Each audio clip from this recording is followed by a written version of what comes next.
In the early spring of 2017, I was on my way to a doctor appointment at about 10 a.m. and traveling a back road, as I like to drive and see the sights and be relaxed while driving. I'm from the country up here in northeastern Ohio, in the middle of the primary snow belt, so I can drive anything in any kind of terrain, but it's nice just to see the countryside when you're driving. So, I took a back road this time. I had driven about 25 miles and came upon a field where corn was growing, and there were still some old stalks sticking up in the field. The cornfields were on both sides of the highway, and I like to drive slower to see deer and hawks and other different kinds of animals. It's peaceful and relaxing, and nature always has a way of putting my mind at ease and in awe. Once, I saw a big bald eagle on the stretch of highway standing in the middle of the road, eating some roadkill. So, I came to a stop and watched it for nearly a minute before it even realized I was there, and then it flew away. But this particular day, I had only seen some scattered Canadian geese in the cornfields. Still, I kept looking with a watchful eye, as I am legally deaf and must be extremely alert while driving. The cornfields end abruptly, as thick woodline moved right up to the road, and then, a few hundred feet further along, it receded back some 300 or 400 yards, and the cornfields were there again. This was a beautiful day, and I could see everything perfectly clear. The sky was a beautiful blue, with just light, wispy rain clouds, moving slowly inwards, and the trees still didn't have any leaves on them yet. Suddenly, a tall, thin, black, four-legged animal, way off in the distance, caught my eye, so I slowed way down. I was the only person on the road at the moment, and I wanted to get a good look at the animal at the edge of the thick woodline. As I sized it up and came to understand that it was a huge black wolf with long, skinny legs, thick chest, and skinnier abdomen, I saw its head turn my direction, and it looked right at me. Even from that distance, there was no mistaking those glowing yellow eyes. Its ears were tall, and they had tufts of fur on top, like you would see on a bobcat's ears. Immediately, something like a shudder of amazement and fear rang throughout my entire body, and I was totally mesmerized. I nearly crashed from not being able to take my eyes off it, but somehow my instincts took over, and I escaped the telephone pole that I was headed directly for. I don't recall ever taking my eyes off the giant wolf, but I must have, because I swerved the truck and missed the pole. That creature had the fiercest look on its face, and it struck me as not being a normal wolf at all. If I had to guess, I would say that on all fours, its shoulder was over 3 feet high, and its huge head must have been close to 5 feet in the air from the ground.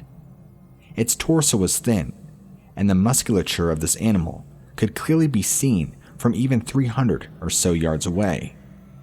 There was no way in my mind that this could have been your average wolf, or even a hybrid being that huge. Its body was long. If I had to guess, I would say this animal standing upright on 2 feet was probably close to 8 feet tall, from the top of its head to the ground. I've seen some pretty big wolves in videos on TV, but nothing quite like that. After the doctor's appointment, I began an internet search for wolves that size when I got home, and found nothing that would indicate even a hybrid wolf that size. But I did find a local report from an area of town about 15 miles south of that area that was totally bizarre. A deer hunter in the town of Niles, Ohio had gone missing in late 2016. A search and rescue team found a dismembered body about half a mile behind the Niles police station, and parts of the body were strewn along over a distance of nearly 2 miles, as if something had ripped this poor man to shreds and dragged pieces of his body down into the timbers near a lake with the intent of eating it at a later point in time. The police blamed a dominant male black bear for the atrocity, and eventually they found and shot a big male black bear, and that was the end of it. But let me tell you what I know. If a black bear attacks you, it means to kill you, so you must fight back if you intend to live through it. The report that was made said that the police stated that it was likely that the bear had snuck up on the man and downed him from behind, so that he had minimal chances of fighting it off. And all of this took place on the ground, because the hunter never actually made it to his stand. But I know the black bears in this area, and they have never attacked a human being in this manner. In fact, northeastern Ohio has never had a black bear kill a human in my entire life, and I'm 57 years old. The evidence clearly suggests that something considerably more powerful attacked this hunter from behind and got the jump on him.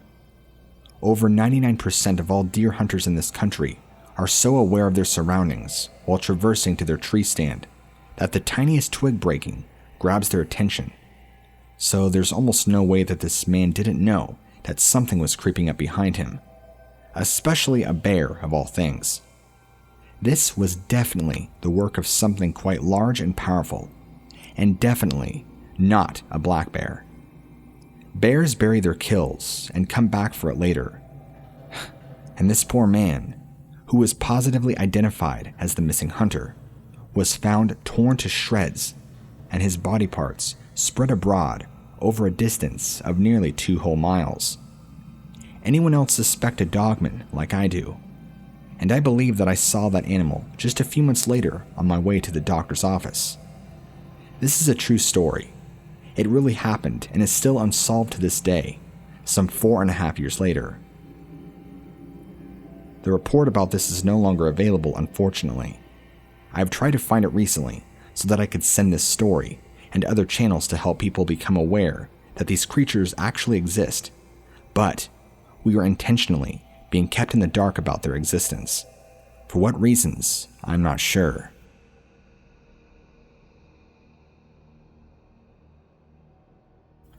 This was back in 2007, when my son had just turned 22 and was having a drunken night over at his friend's house. At the time, he didn't have a car, and he most certainly didn't have a license. So, it was up to dear old dad to come pick him up, because he had to work early the next day. I mean, hey, that's what dads are for, and I loved my son that I would go do anything. Well, his buddy, whom he's been friends with since he was 13, decided to have a drunken night out at his friend's place. His friend lived quite a ways out there, out in the back country, which meant me driving early in the morning through lots of winding, dark roads with no light. Not that I've had a problem with those things, but again, I didn't really know these roads very well, so they kind of put me on edge, so to speak. It's not that they creep me out, it's just that I don't have the greatest of vision, and I'm not the best nighttime driver. I never have been. I'm not a fan of poor visibility driving, but it is what it is, and I had to go pick up my son. But that's not what this story is about. I'm just trying to give you some information detailing the beginning of the story. Anyway, it's about 1 a.m, and my son needs me to pick him up from his friends. He's heavily intoxicated, and he has to be at work at 6 a.m. He figured it would be better to get at least some sleep than no sleep. So I'm on my way there. I probably have about 15 minutes till I get to him, when something huge steps onto the side of the road to my right. I didn't see it at first until my headlights hit it. The first thing I noticed was 2 glowing orange-yellow orbs, or so I would call them. Turns out they were eyes atop this massive dog werewolf-looking thing. I say thing because creature isn't the right word. It sounds too fictitious. I didn't see it move, but I just partially saw it standing there, and my headlights lit it up enough that I got kind of the details that I needed to see, just to determine what it was I was looking at. This thing full-on looked like somebody in a huge werewolf costume that stood about 8 to 9 feet tall. Its head, or whatever it was well above the height of my small sedan. I don't know if this was some clever prop that somebody stuck on the side of the road, but either way, it gave me the creeps, but I tried not to think too much about it. As I drove by it, I kind of tried to dismiss it. Like, did I really just see that? Is that really what was there? Or was I just seeing things? I mean, it looked pretty real, But again, I would like to just think that it was some sort of prop that somebody stuck there. I didn't see anything move, I didn't see it jump across the road. I just looked up and I saw my headlights hit its eyes. Which, God, I think back to that now. And I hope it was some smart reflectors stuck in the prop of some Hollywood object that somebody cleverly stuck out there in the trees to scare oncoming drivers. Because had that thing been real, I don't even want to go there. That's like going into my nightmares. Look, I know my story's not really that scary, and it's only mildly interesting at best, but it's the only weird thing I've ever had happen. It's the only sighting, I guess you could even call it a sighting, if really anything, that I could not explain what it was. I'd like to logically think and break it down to it being a Hollywood prop, but then I think about it. Who would set up a 9-foot-tall Hollywood werewolf prop on the side of a 2-lane highway? I don't know. After I picked up my son, I took a different road back to our house, so I didn't drive that same road again, so I wasn't able to see if it was there.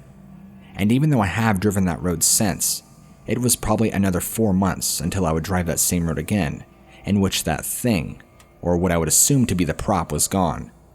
But then again, that could have just been the fact that whoever put it there moved it.